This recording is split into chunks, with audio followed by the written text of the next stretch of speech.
What's going on, YouTube? JT Born here, and welcome to another edition of my Marvel Rewatch. This is episode, I've lost count at this point. It'll be in the description below. But yeah, we're going to be talking about Guardians of the Galaxy Volume 2, the highly anticipated sequel to Guardians of the Galaxy, the movie that kind of took the world by storm. Everybody knows Hooked on a Feeling. Everybody knows the cast and characters of Guardians of the Galaxy. So there was a tremendous amount of hype going into this film. And, I was excited myself. I was like, okay, Guardians 2, this is going to be a fun time. I'm going to really like this movie, hopefully. Then I saw the film. I have my initial review in the description below, but after seeing the film, it just really doesn't do anything for me. It's not a terrible film, but it's not really that great. There's elements I like. Some of the comedy can be very funny. I like Kurt Russell.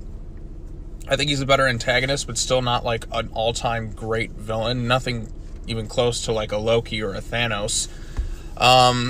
Yeah, so he's just kind of there. The idea of him being this living planet is kind of a cool, unique villain, but yeah, I didn't really care too much for this one. The biggest issue I have with Guardians of the Galaxy Volume 2 is the humor at times. The problem is the placement of the humor takes me out of the scenes.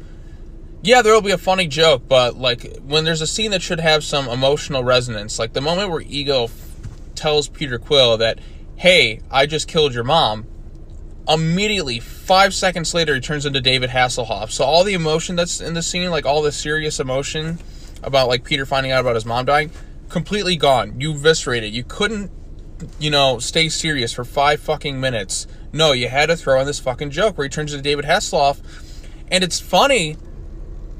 Yeah, it's kind of funny, but all the emotional weight out of the scene is completely gone. Like, I can't take any of this shit seriously. Like, how am I supposed to get emotional when you're just throwing away, like, your big emotional, like, reveal that Ego, who is Peter Quill's father, is responsible for his mom's death? That was absolutely atrocious. It was unbelievable. Like, how could you get away with that? I just a little bit more restraint there would have been good.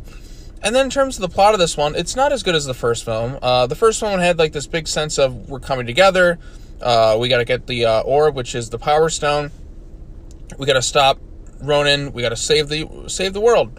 And it was great. It was the team coming together. There was a sense of unity. We were getting to know these characters. And this one, it's just like the Guardians are already a team.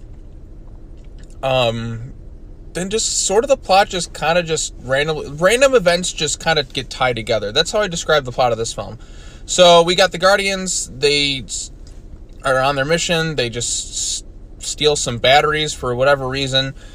They got paid to help this like gold population people, like Goldmember and Goldfinger would be very proud. So they go to help these people out. Rocket steals batteries like a fucking moron, and then they get chased by this team, and then they that's where they run into Ego, just randomly in the middle of the galaxy. They don't go to him. He just happens to be out in the middle of space and finds them. I don't know how he knew. I guess they do explain it. He just randomly kind of pops up and finds them in the middle of space, but they do explain that he found out something about somebody like wielding an Infinity Stone, so he figured it must have been, Peter Quill. So there's that. So Ego runs into him. He's like, I'm your dad, Peter. I'm going to, explain to you your life. So they go to Ego's living planet. They are introduced to a new character known as Mantis, who's just kind of like more of a comedic relief, just kind of like somebody like as a bit of a foil for Drax. Drax is great in this film. I think Batista even stepped up his game. I think he's funnier in this film than he is in the first one. He's by far the funniest in the movie. In terms of stuff I like Yondu's bit of backstory. So there's a bit of emotional weight to the Yondu stuff, and I guess there somewhat is. I wasn't like crying or bawling my eyes out when Yondu dies at the end of the film, because like I said, a lot of the emotional weight was taken out of it due to some of the stuff from earlier. I'm like, why should I take this seriously? We're gonna crack jokes about it, but I don't know. But then it kind of just becomes jokes. The plot, it doesn't tie together all that well. Because we got the stuff with Yondu and the Ravagers that's just kind of there, and they just kind of meet up at Ego's place. The stuff with the Gold people doesn't really need to be there at all. It's just meant as a way to get them to run into Ego. It's like there's two completely different movies going on here. You got this one here, and you got that one there. And the stuff with the Gold people, whatever their names are, I really could care less about it. The stuff with Ego is a lot more interesting. I like Kurt Russell, obviously. I'm a big fan of his. He's usually pretty good in like everything he does, but like I said, he's not like an all-time iconic, great, wonderful villain. He's just, he's so-so. He's fine. He's Kurt Russell, so he gets some cool factors there. The soundtrack isn't as good as Volume 1, although I do like The Chain. That's really the only song I like in this film. The jokes, some of them are good, some of them land funny, other ones fall completely flat. And like the first film, like by the end of it, like the end of this movie, I'm just like, what was kind of the point of this thing? Like it just kind of just existed, and that's about it. I know it's weird for me to say, but I'm just, trying to get my thoughts across what I feel with this movie. I don't feel as emotionally invested in this one as I did the first film. Not all the jokes land for me. There's just random stuff thrown in, like Sylvester Stallone is in the movie, and I completely forget he's in there by the end of it, like, because you gotta do his stuff with the Ravagers, and they're, like, setting stuff up there. It's not even a good lead into Infinity War. Like, the post-credit sequence feels pretty much wasted. I guess that's kind of James Gunn's deal. He just kind of has, like, a joke about it.